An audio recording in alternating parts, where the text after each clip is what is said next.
The house was always quiet now. Not the peaceful kind of quiet, but the kind that settles in after a funeral and never quite leaves. A year had passed since my father's sudden heart attack, but the room still carried the weight of his absence, his slippers untouched by the fireplace, his cologne lingering in the hallway, a coffee mug turned upside down on the kitchen shelf like he'd be back any moment. But he never came back. And she stayed. Angela wasn't cruel.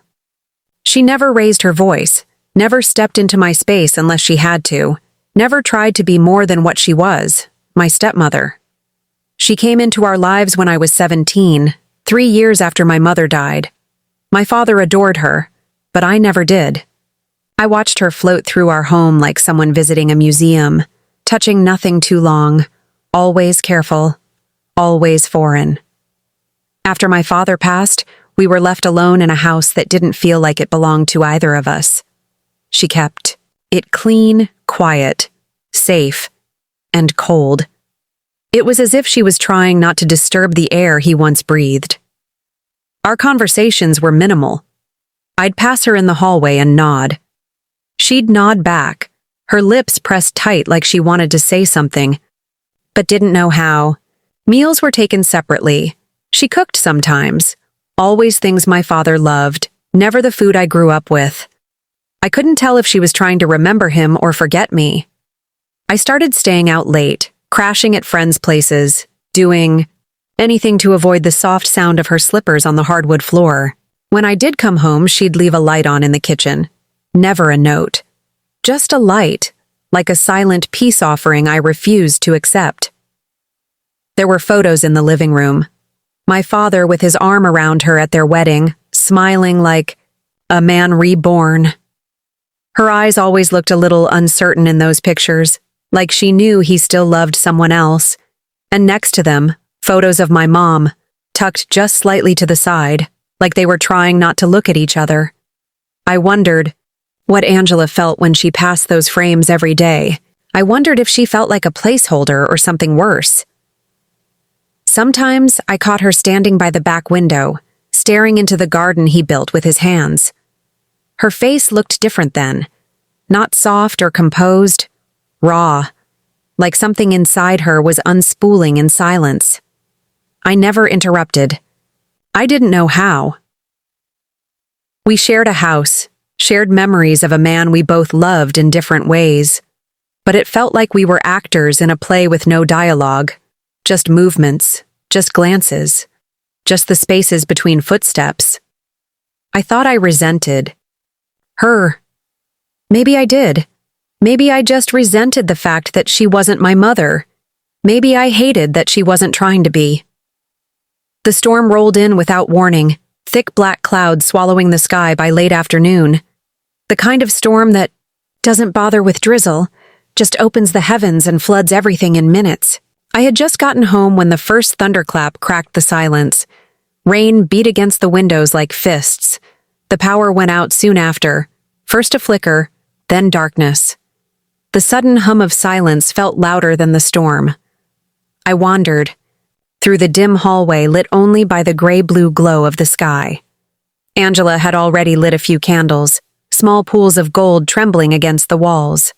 She was sitting on the couch, legs curled under her, an old blanket across her knees. A candle flickered on the coffee table between us, casting shadows across her face. She looked up when I entered the room, her expression unreadable. I hesitated, at the doorway, uncertain if I should stay or retreat to my room. Something made me sit. She offered me half the blanket without saying anything. I took it. The storm rumbled again, low and steady, like something growling across the earth. For a long time, neither of us spoke. Just the sound of rain, the wind slipping through the cracks in the window frames, the occasional creak of the house adjusting to the weather. "You were always his favorite part of the day," she said quietly, voice barely above the sound of the storm. I turned to look at her. She wasn't smiling, but there was something soft in her eyes. "He'd talk about you constantly, your jokes, your moods, The way you walked like you were going to punch the world." I didn't know what to say. No one had talked about him in months, not like that. It felt too fragile, like saying his name. Too loud would make him disappear all over again. She reached for a small photo album on the coffee table. One of the old ones. The kind with frayed edges and the smell of dust. She opened it, held it out so I could see. My 5th birthday party. My dad holding me on his shoulders, cake smeared on my cheeks.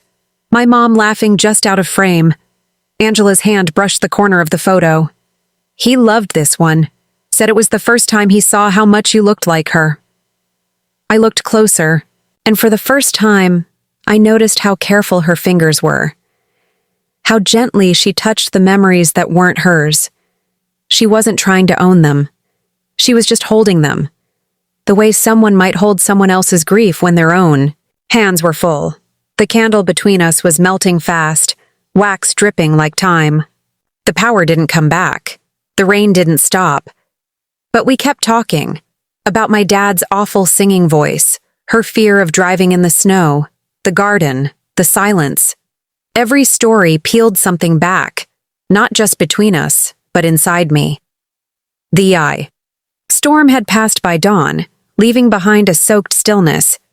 The kind of quiet that feels heavy, like the world is holding its breath. Sunlight filtered through the kitchen window in thin gold lines, making the puddles on the porch glisten like glass. I woke on the living room couch, wrapped in the blanket we'd shared, the candle now a pool of hardened wax on the table. The air smelled faintly of rain and old wood. Angela was already in the kitchen. She didn't hear me at first. She was humming something low, familiar, a tune my dad used to hum when he watered the garden. Her hands moved slowly over the counter, eggs, a pan, slices of bread. I stood in the doorway watching her, unsure if I should speak. She looked lighter, not happy, not exactly at peace, but softer. Less like the stranger she'd been for the past year and more like someone who belonged here, even if neither of us had said it out loud. She turned and saw me. Her lips parted like she might say something, then settled into a faint smile. She gestured to the table. "Sit. It's almost ready." I sat. The kitchen felt warmer than usual, as if the night had left something behind. A layer of something. Invisible, but alive. We ate in near silence, but not the same silence we used to share. This one didn't feel like a wall. It felt like a space being filled slowly. A kind of quiet understanding. I watched her move around the room, noticed the little things I'd ignored for months. The way she wiped her hands on her hip like she always forgot where the towel was, the slight limp in her left foot from a childhood injury she once mentioned, the way she paused near the coffee machine like she was waiting for a memory to catch up to her. When she sat down across from me, she reached for the jar of strawberry jam, my favorite, something I hadn't touched in months. She slid it across the table without a word. I took it. For the first time in a long time, I really looked at her. Not as a replacement, not as an outsider, not as the woman who married my father after my mother died, just as Angela. A woman who loved a man I also loved, who lost him too, who stayed because she didn't know what else to do. A woman who had been grieving in her own way while I refused to see it. She met my gaze, held it for a second, then looked away. There was nothing dramatic about it. No confessions, no tears. Just the quiet presence of two people finally stepping out of their own shadows. Outside, the sun was climbing. The rain had washed everything clean, but not erased. Some things stayed. The garden shimmered with dew. The house no longer felt haunted, just lived in.